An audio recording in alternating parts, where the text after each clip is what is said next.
Hello दोस्तों, नमस्कार। आप सभी दोस्तों का स्वागत है मेरे यूट्यूब चैनल लेट्स टेक्नोलॉजी पर। आज के इस सेशन में जो हमारा टॉपिक रहने वाला है वो है उत्तर प्रदेश के प्रमुख शोध संस्थान एवं उत्तर प्रदेश की अनुसूचित जनजातियां। तो आज के इस सेशन को बिना किसी देरी के स्टार्ट करते हैं।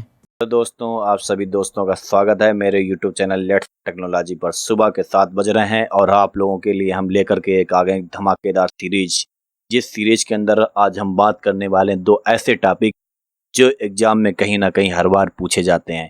तो आज का जो हमारा सेशन होने वाला है बहुत ही ज़बरदस्त होने वाला है, तो सेशन को आप लोग पूरा देखें, स्किप बिल्कुल भी ना करें। तो आज के सेशन में जो हमारा पहला टॉपिक जो होने वाला है, वो पहला टॉपिक हमारा आज का होगा उत्तर प्रदेश के प्रमुख शोध संस्थान। इसके बाद इसी में जो हमारा सेकंड टॉपिक आज का होने वाला है, वो टॉपिक हमारा है उत्तर प्रदेश की अनुसूचित जनजातियों के बारे में आज हम बात करने वाले हैं। तो पहला जो आज का हमारा टॉपिक है उत्तर प्रदेश के प्रमुख शोध संस्थान, जिसके बारे में आज हम चर्चा करेंगे। तो आज का जो हमारा सेशन होगा, इसी कॉन्सेप्ट के ऊपर पूरा का पूरा सेशन रहने वाला है। तो आज के सेशन में आप लोगों को हम इम्पॉर्टेंट क्वेश्चन ही चर्चा करेंगे, सारे कॉन्सेप्ट क्लियर करने वाले हैं। तो उत्तर प्रदेश की जो हमारी राजधानी है लखनऊ, तो लखनऊ के अंदर कौन कौन से ऐसे अनुसंधान संस्थान हैं जहाँ पे क्या क्या कार्य होते हैं, उसके बारे में एक एक पॉइंट आपको हम क्लियर करने वाले हैं। तो हमारे उत्तर प्रदेश का जो राजधानी है वो है लखनऊ, और लखनऊ हमारा कहाँ है, तो गोमती नगर के किनारे बसा हुआ शहर है। ठीक है, लखनऊ को हम नवाबों का शहर भी कहते हैं। तो लखनऊ के अंदर जो पहला हमारा अनुसंधान संस्थान है वो है गन्ने का। इसके बाद में जो हमारा सेकंड है वो हमारा है औषधि, जहाँ पे दवाओं का काम होता है, दवाओं का निर्माण किया जाता है। वो हमारे कहाँ पे बना है अनुसंधान, तो वो हमारे लखनऊ के अंदर बना हुआ है। इसके बाद जो हम तीसरे की जो बात करेंगे, वो तीसरा है विष। विष यानी कि जहर। जहर जहाँ हमारा बनता है, जहाँ पे चाहे उसकी खोज होती है, पैकिंग होती है, बनाया जाता है, जो भी होता है वो हमारा अनुसंधान संस्थान कहाँ पे है, तो वो भी हमारा कहाँ है, लखनऊ के अंदर है। इसके बाद तीसरा हमारा वनस्पत, वन विभाग से रिलेटेड जितने भी कार्य होते, तो इसका हमारा जो अनुसंधान संस्थान है वो भी कहाँ पे है, लखनऊ में है। इसके बाद में जो हमारा लास्ट है इसी के सेशन का, तो हमारा जो वीरवल साइंस इंस्टीट्यूट पालियो बॉटनी जो हमारा ये कहाँ पे है, तो ये भी हमारा लखनऊ के अंदर बना हुआ है। तो ये आप लोगों को पता होना चाहिए कि हमारे लखनऊ जो राजधानी है उसके अंदर कौन कौन से ऐसे अनुसंधान संस्थान है जो लखनऊ के अंदर है। तो गन्ना, औषधि, विष और वनस्पति, ये हमारे अनुसंधान संस्थान कहाँ पर हैं, तो ये सारे के सारे लखनऊ में हैं। इसके बाद में नेक्स्ट की आज हम बात करेंगे। नेक्स्ट हमारा हमने ले लिया बरेली ज़िला। तो जो हमारा बरेली ज़िला पड़ता है, इस बरेली ज़िले के अंदर सबसे नंबर 1 पे अगर कोई बात होती है, तो पशु चिकित्सा अनुसंधान संस्थान हमारा कहाँ है, तो वो बरेली के अंदर है। अगर आपसे पूछा जाए कि पशु चिकित्सा अनुसंधान संस्थान कहाँ पर है, तो वो हमारे बरेली ज़िला के अंदर है। इसके बाद में अगर आपसे सेकंड की बात की जाए, तो पक्षी अनुसंधान संस्थान हमारा कहाँ पर है, तो वो भी हमारा बरेली ज़िले के अंदर है। इसके बाद में अगर आपसे नेक्स्ट की बात करें, नेक्स्ट मैंने ले लिया है झांसी। तो झांसी में हमारा कौन सा है, चारागाह एवं चारा अनुसंधान संस्थान। तो ये हमारा कहाँ पड़ता है, ये झांसी में पड़ता है। खूब लड़ी मर्दानी वो तो झांसी वाली रानी थी, ये आपको पता होगा। तो झांसी में हमारा कौन सा है, चारागाह एवं चारा अनुसंधान संस्थान हमारा झांसी के अंदर है। अगर आपसे कहा जाए कि पशु चिकित्सा संस्थान कहाँ है, तो बरेली के अंदर है। अगर आपसे कहा जाए पक्षी अनुसंधान संस्थान कहाँ पर है, तो वो भी हमारा बरेली के अंदर है। इसके बाद में हम नेक्स्ट की बात करने वाले हैं मथुरा। तो मथुरा में हमारा, मथुरा जो हमारे कृष्ण कन्हैया की नगरी है, तो वहाँ पर बकरी और मीट अनुसंधान संस्थान कहाँ है, तो ये हमारा मथुरा के अंदर पड़ता है। जिसको वहाँ पर नहीं होना चाहिए था, ये किसी और जगह बना दिया जाता तो अच्छा रहता। तो मथुरा नगरी प्रेम की नगरी है, वहाँ पर बकरी और मीट अनुसंधान संस्थान कहाँ पर है, तो वो हमारा कहाँ पर है, लखनऊ में है। तो ये भी आप लोगों को पता होना चाहिए। आप लोगों ने यूट्यूब पर बहुत सारे सेशन देखे होंगे, बहुत सारे वीडियो देखे होंगे उत्तर प्रदेश स्पेशल सीरीज के अंतर्गत, लेकिन ऐसा कंटेंट आपको एक ही जगह पर इकट्ठा करके कहीं देखने को नहीं मिला होगा। तो जो भी कंटेंट आप लोगों के बीच में हम लेकर के आएंगे, कोई भी टॉपिक को उठाएंगे, तो वो पूरा का पूरा टॉपिक हम डिस्कस करने वाले हैं कॉन्सेप्ट विथ। तो चैनल अगर आपको हमारा अच्छा लग रहा हो, कंटेंट हमारा अच्छा लग रहा हो, आपको मेहनत अच्छी लग रही हो, तो आप लोग हमारे चैनल को लाइक करें, सब्सक्राइब करें और अपने दोस्तों के साथ शेयर करना बिल्कुल ना भूलें। इसके बाद में हम नेक्स्ट की बात करते हैं आज के सेशन की।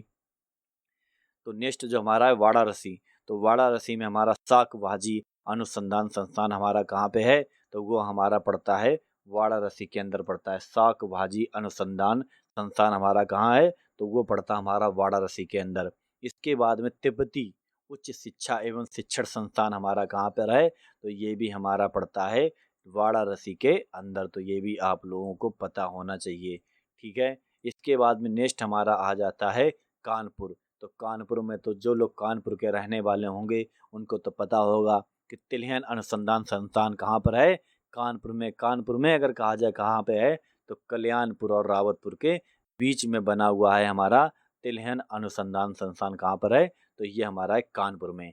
अगर आपसे पूछा जाए कि चीनी अनुसंधान संस्थान कहाँ पर है, तो ये भी हमारा कानपुर में है। और कानपुर में अगर पूछा जाए कहाँ पर है, तो आप बता सकते हो कल्याणपुर स्टेशन के जस्ट सामने है बिल्कुल। ये कौन सा, चीनी अनुसंधान संस्थान, जहाँ से हम लोग रोज ही आया जाया करते हैं। इसके बाद में थर्ड हमारा क्या है, चमड़ा रंगाई एवं जूता संस्थान भी कहाँ होता है, तो ये भी हमारा कानपुर में ही है। और आपको पता है कानपुर को हम किसके नाम से भी जानते हैं, तो चमड़ा नगरी के नाम से भी जानते हैं। ये भी आप लोगों को पता होना चाहिए। तो वाराणसी के अंदर हमारा कौन सा, शाक भाजी अनुसंधान संस्थान और तिब्बती उच्च शिक्षा एवं शिक्षण संस्थान। कानपुर के अंदर तिलहन, चीनी और चमड़ा रंगाई एवं जूता संस्थान। तो ये भी आप लोगों को पता होना चाहिए। सेशन अगर आपको अच्छा लग रहा हो तो लाइक करना बिल्कुल ना भूलें। इसके बाद में नेक्स्ट की हम बात करते हैं बुलंदशहर।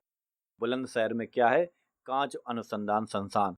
जो जहाँ पर कांच के बारे में पूरी चर्चा एवं निर्माण जो भी होता है, तो वो हमारा कहाँ पर है, तो वो है हमारा बुलंदशहर में। इसके बाद नेक्स्ट की हम बात करने वाले हैं सहारनपुर। तो सहारनपुर में क्या है, सेंट्रल पेपर रिसर्च इंस्टीट्यूट हमारा कहाँ पे है, तो वो हमारा पड़ता है सहारनपुर में। तो आज का जो हमारा पहला जो टॉपिक था अनुसंधान संस्थान के बारे में, वो टॉपिक यहीं पे समाप्त होता है। अब हम बात करेंगे सेकंड टॉपिक की। सेकंड जो आज का हमारा टॉपिक होने वाला है, वो टॉपिक हमारा क्या है, उत्तर प्रदेश की अनुसूचित जनजातियों के बारे में हमारा आज सेकंड टॉपिक होने वाला है। इस टॉपिक को पढ़ने के बाद में उत्तर प्रदेश में जितनी भी जनजातियां हैं, इसके बारे में आप लोगों का कोई भी डाउट नहीं रहा होगा। आपने बहुत जनजातियों के बारे में पढ़ा होगा, लेकिन एक ही जगह पर कंटेंट आपको निकाल कर यूनिक तरीके से किसी ने आज तक नहीं पढ़ाया होगा। तो आप लोग सेशन को अच्छी तरीके से देखें और हर एक पॉइंट को अपनी कॉपी पर नोट डाउन भी साथ में करते चलें, जिसके माध्यम से आप नेक्स्ट टाइम इसको रिवाइज करके और अपने एग्जाम को महत्वपूर्ण बना सकें। इसके बाद में इसी के अंतर्गत हम बात करने वाले हैं आज यूपी की कुल जनसंख्या। जो हमारी यूपी की जो टोटल जनसंख्या है, उसका लगभग 0.6%, कितना, 0.6% भाग जो है वो अनुसूचित अनुसूचित जनजातियों निवास करती। मतलब जो हमारे यूपी की जो टोटल जो जनसंख्या है, उस जनसंख्या का ओनली 0.6 भाग ऐसा है जिसमें अनुसूचित जनजातियां निवास करती हैं। तो 0.6 अगर आपसे कभी क्वेश्चन एग्जाम में आ जाए कि यूपी की टोटल जनसंख्या का कितना भाग है जिसमें अनुसूचित जनजातियां निवास करती हैं, तो आपको बताना है 0.6 भाग है, ठीक है। इसके बाद नेक्स्ट क्या जो हम बात करेंगे, नेक्स्ट हमारा क्या है, यूपी में सन 2003 में 10 मई 2003 में 10 मई अनुसूचित जातियों को संविधान में शामिल किया गया। तो कब शामिल किया गया अनुसूचित जातियों को, तो आपको पता होना चाहिए 10, है ना। 10 जो ऐसी नई अनुसूचित जातियां थी जिनको सन 2003 में शामिल किया गया। कितनी, 10 नई, ठीक है। तो ये भी आपको पता होना चाहिए, यूपी में सन 2003 में 10 ऐसी नई अनुसूचित जनजातियां थीं जिनको संविधान में शामिल कर लिया गया। तो आपको ये क्वेश्चन पता होना चाहिए। इसके बाद हम नेक्स्ट की बात करेंगे, सर्वाधिक अनुसूचित जनजातियों वाला जिला कौन सा है, तो आपको पता होना चाहिए सोनभद्र हमारा है। और ये जो हमारा सोनभद्र है, ये हमारा तीन राज्यों से घिरा हुआ, ये 4 राज्यों से घिरा हुआ है जिला हमारा सोनभद्र जो पड़ता है। आपको ये भी पता होना चाहिए। बाकी सबसे ज़्यादा जो जनजाति निवास करती हैं वो कहाँ निवास करती हैं, वो निवास करती हैं हमारे सोनभद्र में निवास करती हैं। इसके बाद में अब मैंने बात कर ली है कि सर्वाधिक कहाँ निवास करती है, तो सोनभद्र में। अगर आपसे क्वेश्चन ये पूछा जाए कि सबसे कम न्यूनतम न्यूनतम अनुसूचित जनजातियां जो हमारी है वो किस जिले में निवास करती हैं, तो वो निवास करती हैं बागपत में। तो ये भी आप लोगों को पता होना चाहिए। इसके बाद में हम बात करेंगे नेक्स्ट की। तो नेक्स्ट जो हमारा है स्लाइड, तो अयोध्या तथा जालौन में एक भी जनजाति नहीं पाई जाती है। अगर आपके क्वेश्चन एग्जाम में ये क्वेश्चन आ जाए कि ऐसे कौन से 2 जिला हैं जहाँ पर जनजाति बिल्कुल भी नहीं पाई जाती है, तो वो हमारा फर्स्ट नंबर पे आ जाएगा अयोध्या और सेकंड नंबर पे आ जाएगा जालौन। तो जालौन और अयोध्या में एक भी जनजाति नहीं पाई जाती है, ये आपको पता होना चाहिए। इसके बाद में वर्तमान के बाद में जो हमारा नेक्स्ट जो पॉइंट है, नेक्स्ट पॉइंट हमारा क्या है, वर्तमान में सबसे बड़ा जनजातियों का जो समूह है वो कौन सा समूह है, वो गौड़ जनजाति का समूह है। तो ये क्वेश्चन सबसे वेरी इंपॉर्टेंट, स्टार मार्क लगा लें। इसके बाद में इसके नेक्स्ट की हम बात करेंगे। नेक्स्ट हमारा क्या है, सबसे बड़ी जनजाति कौन सी है, तो सबसे बड़ी जनजाति हमारी थारू है। अगर आपसे ये पूछा जाए कि सबसे बड़ी जनजातियों का समूह कौन सा है, तो वो हमारा हो जाएगा गौड़। और अगर आपसे ये पूछा जाए कि सबसे बड़ी जनजाति कौन सी है, तो सबसे बड़ी जनजाति हमारी कौन सी है, वो है थारू। इसके बाद थारू जनजाति के बारे में एक पॉइंट आपको फैक्ट और हम बताएंगे आज इसी सेशन में। जो हमारी थारू जनजाति होती है वो दीपावली के पर्व को शोक के रूप में मनाते हैं, जबकि हम लोग जो दीपावली के पर्व को बनाते हैं वो हर्ष उल्लास के पर्व में बनाते हैं। दीप जलाते हैं, मिठाइयाँ बनाते हैं, पटाखे जलाते हैं और खूब खुशियाँ मनाते हैं। तो हम लोग जो दीपावली का त्यौहार मनाते हैं वो हर्ष उल्लास के साथ में मनाते हैं। लेकिन ये जो हमारे थारू जनजाति वर्ग के लोग हैं वो लोग इस पर्व को शोक के रूप में बनाते हैं, दुख के रूप में बनाते हैं। तो ये भी आप लोगों को पता होना चाहिए। इसके बाद में थारू जनजाति की ही बात करेंगे नेक्स्ट। ये जो थारू जनजाति है ये उत्तर प्रदेश के ऐसे कौन कौन से ज़िले हैं, ऐसा कौन सा क्षेत्र है जहाँ पर ये ज़्यादा निवास करती है, तो ऐसा गोरखपुर हमारा एक ऐसा क्षेत्र है जहाँ पर थारू जनजाति निवास करती है। और इसके साथ में महाराजगंज एक ऐसा क्षेत्र है, वहाँ पर भी थारू जनजाति निवास करती है। इसके बाद में उत्तर प्रदेश के तराई क्षेत्र में, जो हमारा तराई क्षेत्र पड़ता है, वहाँ पर भी थारू जनजाति निवास करती है। तो ये आप लोगों को पता होना चाहिए। इसके बाद नेक्स्ट की बात करते हैं। नेक्स्ट हमारा क्या है, माही गिर, है ना। माही गिर जनजाति कहाँ निवास करती है, तो जो ये माही गिर जो जनजाति है ये निवास करती है बिजनौर में। कहाँ निवास करती है, बिजनौर में निवास करती है। इसके बाद में बुक्सा जो जनजाति है वो आगरा बिजनौर में निवास करती है। 2 जगह पे, कहाँ कहाँ पर, एक आगरा में और बिजनौर में। बिजनौर में माहीगिरी जनजाति निवास करती है और साथ में बुक्सा जनजाति भी निवास करती है। इसके बाद सहरिया जनजाति। अब ये सहरिया जनजाति कहाँ निवास करती है, तो सहरिया निवास कहाँ निवास करती है, ललितपुर में, ठीक है।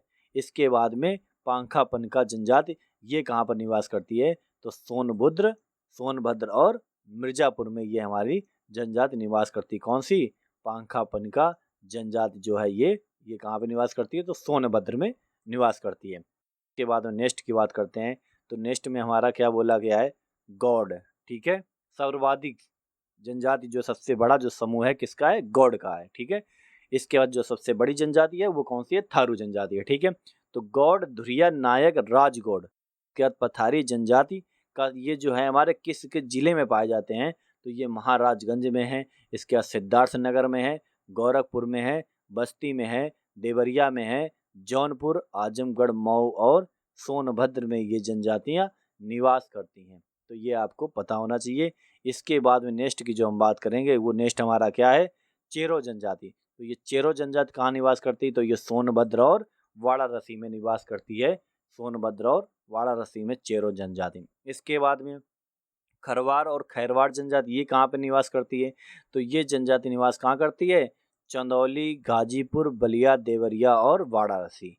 चंदौली, गाजीपुर, बलिया, देवरिया और वाराणसी पे खरवार और खैरवाड़ जनजाति निवास करती है। तो ये भी आप लोगों को पता होना चाहिए। इसके बाद में हम बात करेंगे नेक्स्ट की। तो नेक्स्ट में हमारा क्या है,